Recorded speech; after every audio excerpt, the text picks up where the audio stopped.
Dès les premières heures de la matinée, les manifestants se sont rassemblés par milliers face aux forces de l'ordre.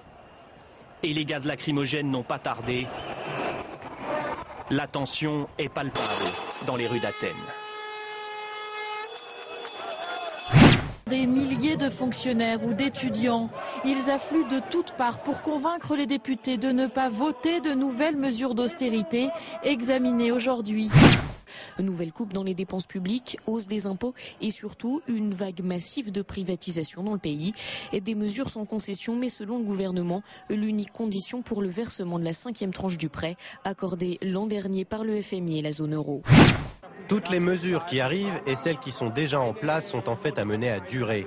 Les gens n'ont aucun autre moyen de réagir, excepté protester et s'unir. Le seul moyen, c'est presque une épreuve de force, c'est faire cette chaîne humaine, toujours pacifiquement, et empêcher concrètement qu'il y ait présence des députés dans l'Assemblée nationale et que ce nouveau plan de rigueur qui va vraiment mettre le peuple grec à genoux soit voté.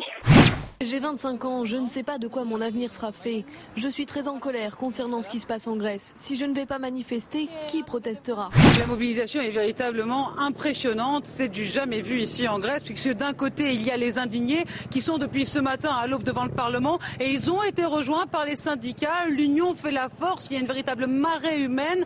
La grève suivie par les médias a été immédiatement rompue pour que justement ils puissent retransmettre ces images. Ce matin, l'ensemble des services publics est en grève, les gares sont vides et même les banques affichent porte close. Dans le port de la capitale, ces navires battent pavillon noir en signe de deuil. L'Acropole a fermé ses grilles au public. Le symbole d'Athènes est en grève, lui aussi.